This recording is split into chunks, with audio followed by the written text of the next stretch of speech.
This mystery is right here, right under our feet. A group of others, I hate the word alien. There were 3 ships, and they had cameras set up.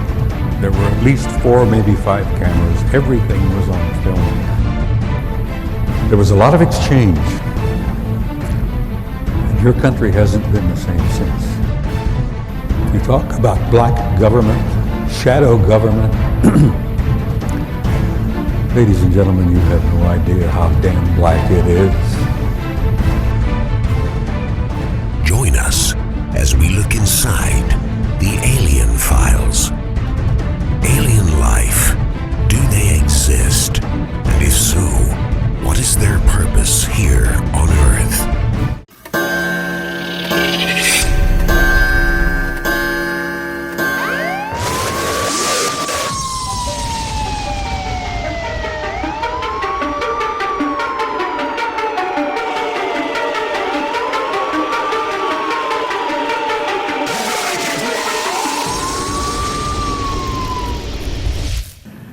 The Vatican has been up to its eyeballs in this whole cover-up from the very beginning.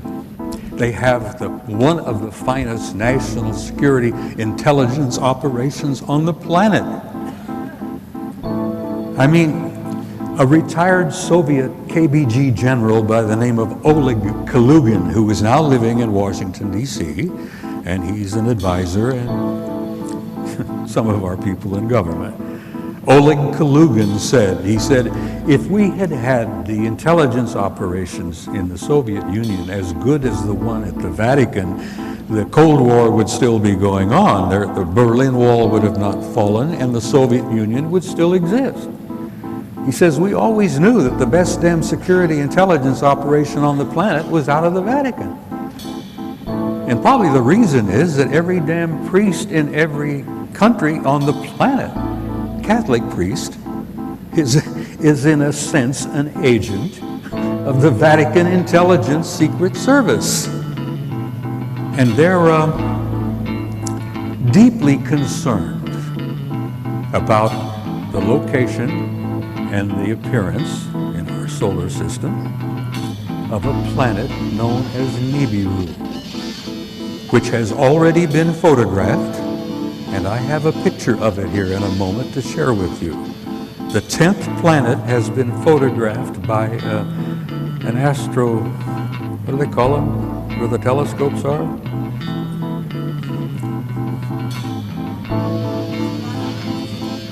Well, anyhow, they've taken pictures of the damn thing in southern Chile because it has appeared below the ecliptic in the southern hemisphere.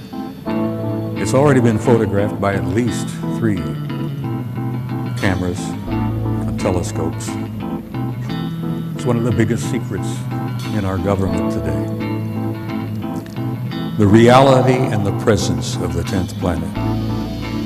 Our government has known about it since 1980. Anyhow, it's real, it's there, and we're going to see it up here. I've been involved in this whole thing for 40 years. And I've been deeply involved in it for the last 20. And let me tell you, take it for what it's worth, in my view, there ain't gonna be no disclosure. Not like they expect. They expect the government to someday have a news conference and stand up and say, hey, we got a little surprise for you. Guess what? We've been keeping it from you. We're sorry about that, but it was for your own good, you know. You guys weren't ready for this. You probably couldn't handle it. So, but now we're going to tell you, oh yes, aliens are here. They've been here for quite a while. They're all over the place. Well, they are indeed all over the damn place. But you're not going to get a government disclosure because that's not how government works. First of all, they're a bunch of nitwits in some cases. They're not capable of giving you a disclosure and doing it in a sensible, thoughtful, caring way. For a lot of reasons. One of the reasons is that they don't want to admit to you they've been lying to you for over 60 years. And then the other thing is that they are really a little bit uncertain and frightened themselves because the true scope of their awareness and what they know still has them in a state of shock. An event took place in California in 1954 at an Air Force base known as Muroc. This event had been planned and orchestrated by sensitive military, primarily naval individuals. And what it was essentially is that Eisenhower got aboard his plane, went out to this Muroc Air Force Base with a whole passel of guys from his administration, and including the Archbishop or Cardinal or Bishop of Los Angeles, a guy by the name of McIntyre. And this thing had been orchestrated and organized for some time because there had been communications between individuals in naval intelligence. And I say naval, and I say this again and again and again. My kid retired as a senior officer from the Navy just in November. The Navy has been up to here in this whole program from the very beginning, and they actually run the operation over at Groom Lake at S4. Anyhow, this event took place. I've had verification and proof that it actually transpired from sources impeccable. They flew Ike out there. Supposedly he was visiting a dentist. He had a problem. Well, bless his heart, he really did have a problem. When this was over, he ended up having a coronary. That impact upon him was so powerful that he ended up having a heart attack. Anyhow, what transpired in April of 1954? A group of others, I hate the word alien, I don't even like the word ETs, but whatever term you care to use, they came in. There were 3 ships. They were golden in color. They were discs primarily, circular discs, but they were fat discs. They had a high dome on the top and they had a big dome on the bottom. And these golden metallic discs came in, 3 of them, and they circled over the runway. Made several passes. And Ike and this whole crowd are standing there with, mouths dropping open.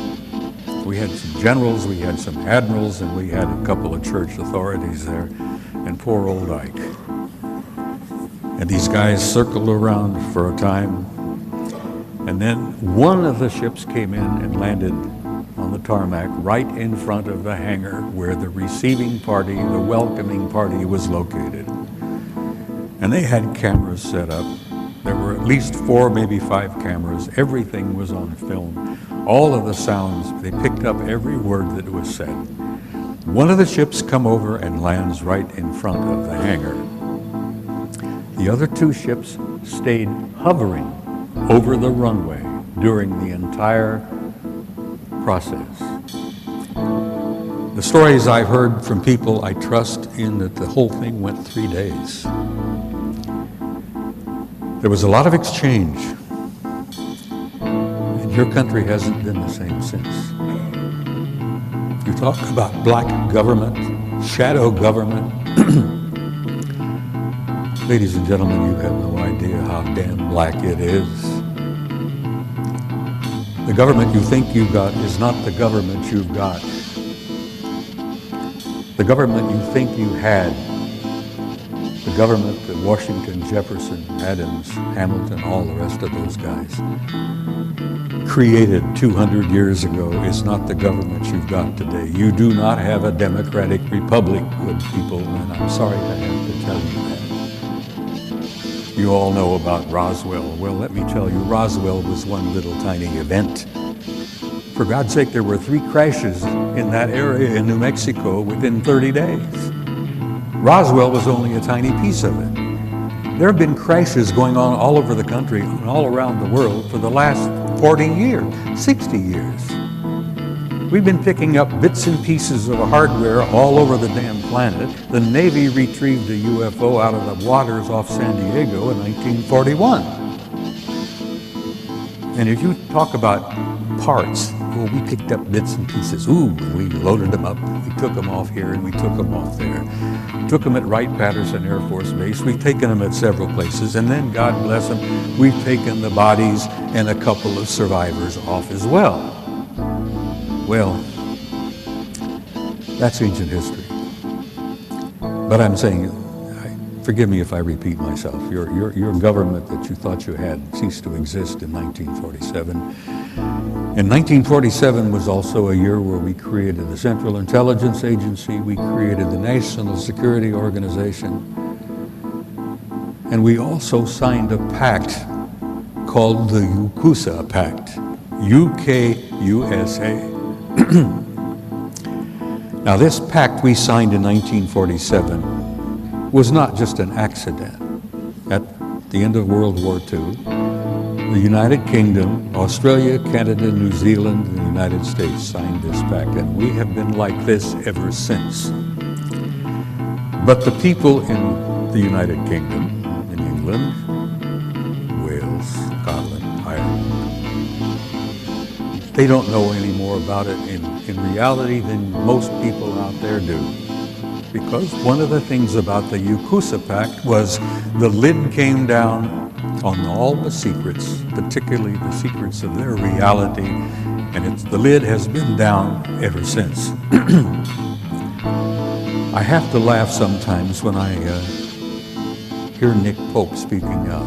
Many of you know who Nick Pope is. He's a delightful young man. He's a bright young man. He worked for the Ministry of Defense in Britain for a number of years, and he had the UFO desk. And Nick is a lot like some of our people. They sit at the desk and they see a little bit, but they don't see most of it, because most of it never got to Nick's desk. So when he tells you that everything's been released, we're releasing it all over the place. Oh yeah, France has been releasing their classified material. The United Kingdom has been releasing their classified material, and the US has begun releasing little bits and pieces of it. If you think they're releasing anything of real importance, forget it. The stuff that they're releasing is garbage.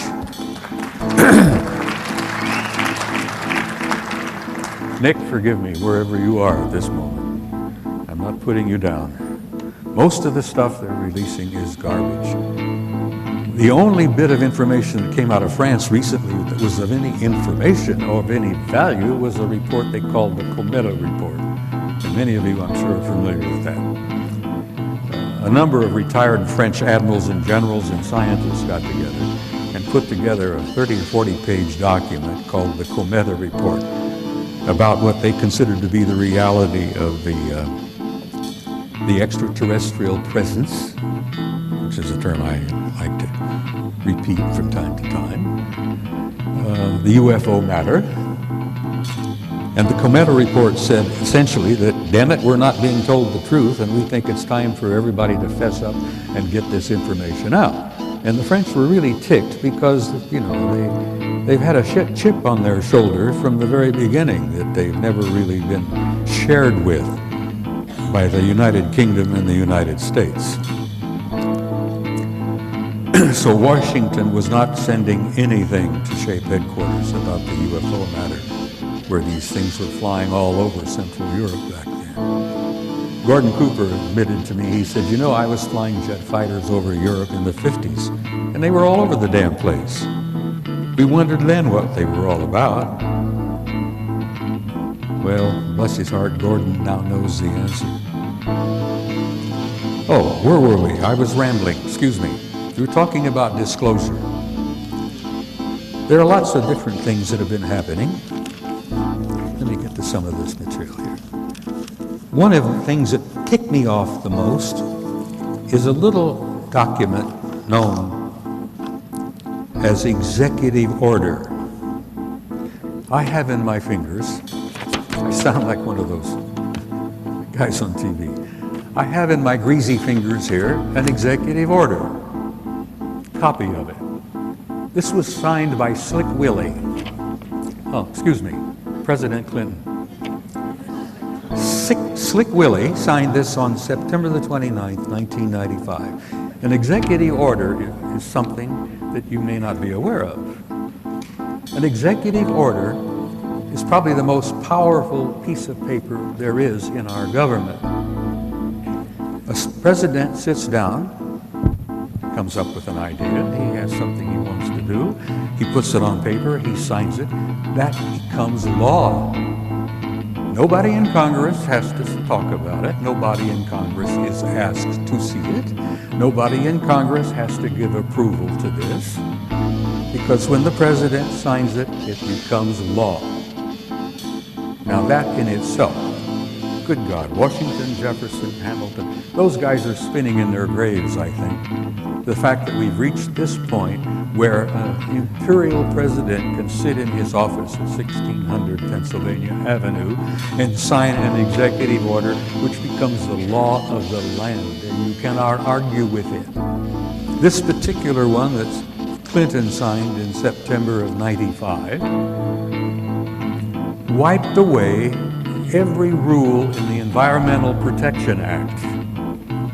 There were a bunch of guys over here, not too far away, at Groom Lake, Site 51, who were dying horrible deaths because they had been exposed to something, smoke, chemical, whatever, during their job.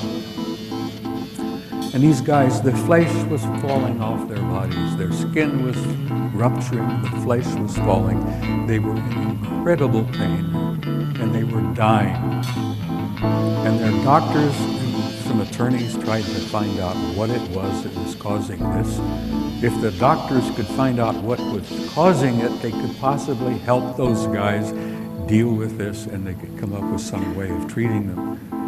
Well, not only did the government deny the request for information on what that material was that was killing these guys, those bastards in Washington even denied the damn facility didn't even exist. And this is after the Soviets had taken photographs from orbit proving the existence of Groom Lake and Site 51. And the Soviets were good enough to let us have photographs of the damn place. And yet your government in Washington says, oh, that doesn't exist. That place doesn't exist. No. And they wouldn't share any information, and those guys continued to die. I don't know how many of them passed away. I've lost track of it over the years.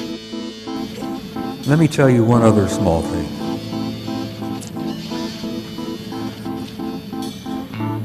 A retired scientist by the name of David Froning, who is alive and well and living outside of Flagstaff, Arizona today.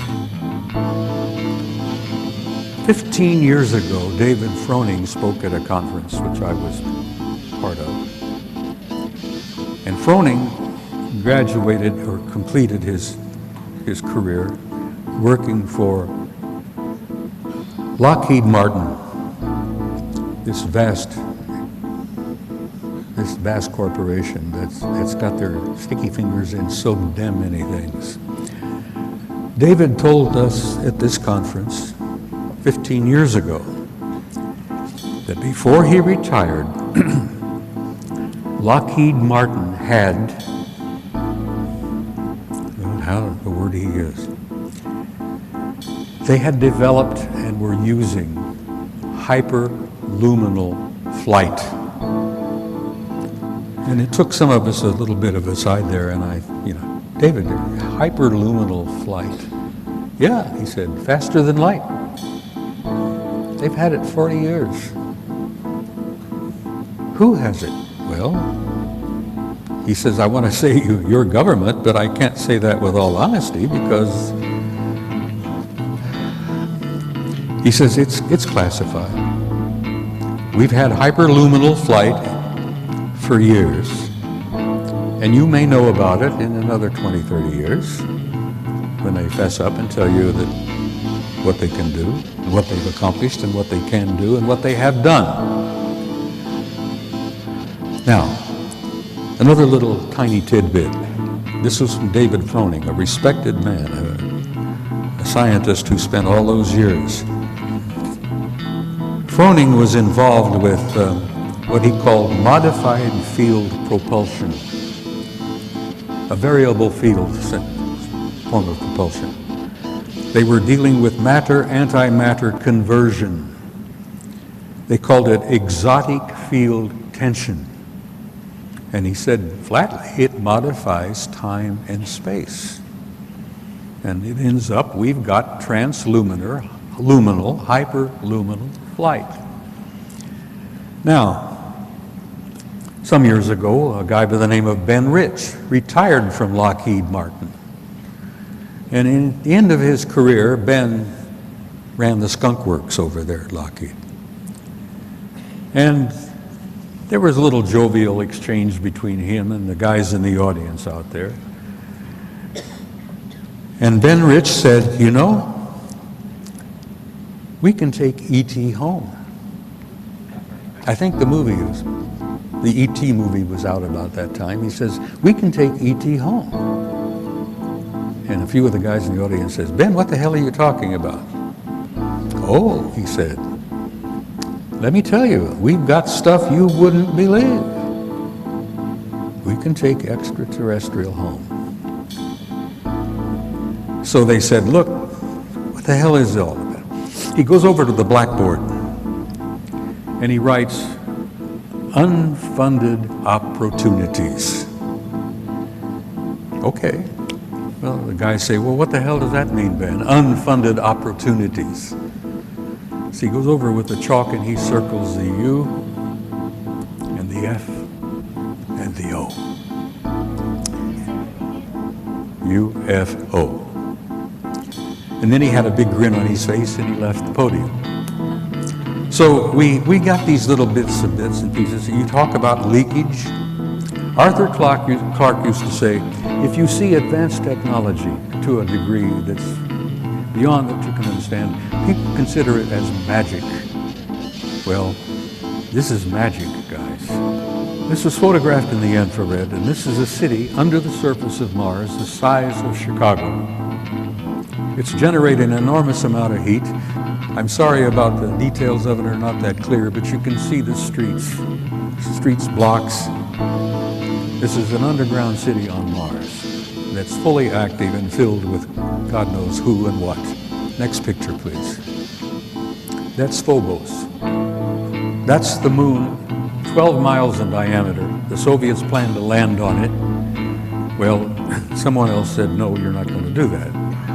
But that is a picture of Phobos, which they've all concluded is an artificial satellite.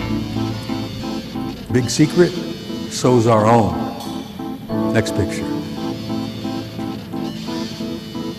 This photograph was taken by your own NASA Apollo 13 guys on their trip to the moon. It didn't work out too well. And many of you may have heard rumors about the story, but Apollo 13 had a small nuclear device aboard. And they had been told by the guys that ran NASA that they were going to land on the surface, going to place this small nuclear device.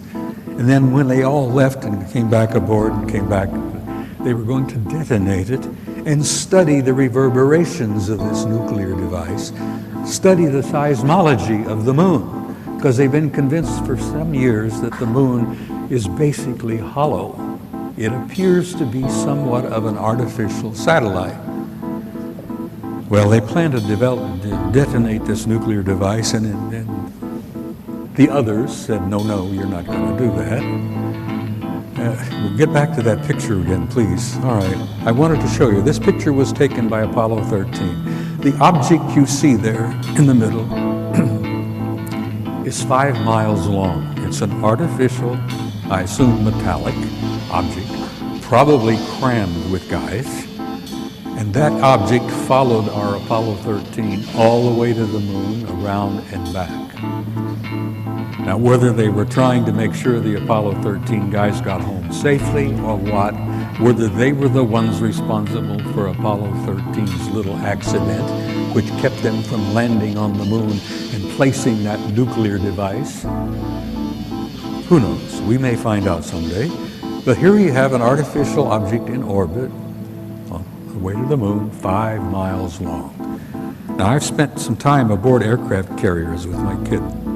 I've been invited several times. My boy served on 4 different carriers, nuclear-powered Nimitz-class carriers. We have carriers with 5,000 men in the crew, 1,000 feet long, 150 aircraft, there's snack bars, dining rooms, accommodations, this and that. Can you imagine the accommodations on an object? I like to think that, there's McDonald's, bowling alleys, God knows what. I'm sure they have a fairly good life out there. Anyhow, aboard an object 5 miles long, I've tried, in the time I had, to do 2 things. To impress upon you the reality of the extraterrestrial presence, the ones I refer to as the others. I hate the term alien, I hate the term UFO. There are no UFOs. We've known what they are for years and years and years. Some of them are ours, some of them are theirs. There are no unidentified flying objects out there. They're all identified. I've tried to impress upon you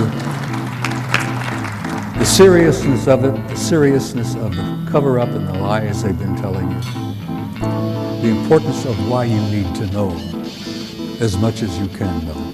And you need to be presented with the material because, damn it, you all deserve the truth. You have a right to know and you have a need to know because you are the people that this whole damn thing is all about.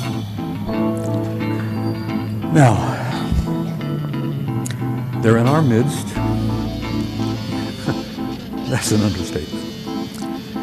When I came in, I arrived yesterday. I've been running around here all day.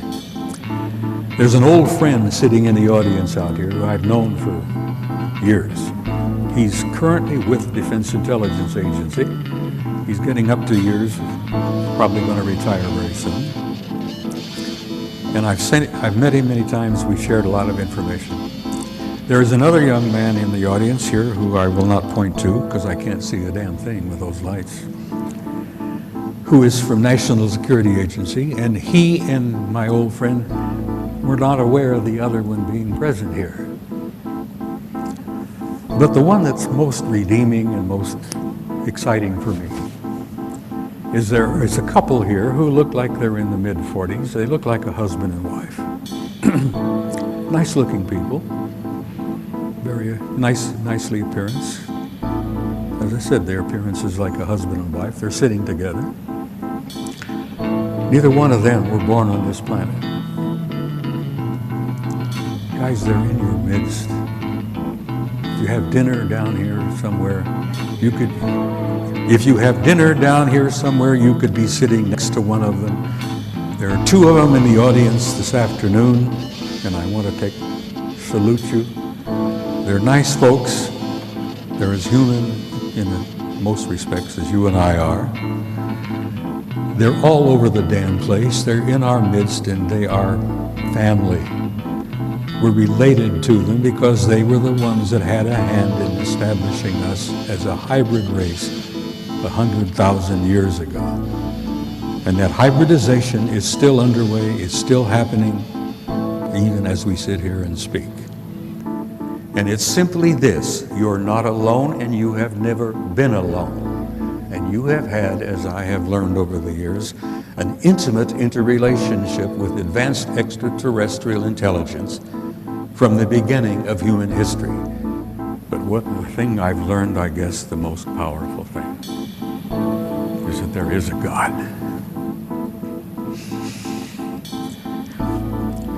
Don't you ever doubt that. There is a supreme being. And you're all a part of that because there is a spark of that divinity flashing and burning in every one of you. It's known as your soul, your immortal soul. I want to say something in closing. I want to try to communicate to you how much you people have meant to me over the years. I want you to know how much you all have meant to me over the years. Your support, your encouragement, and your warmth is only the one thing that's kept me going. I want you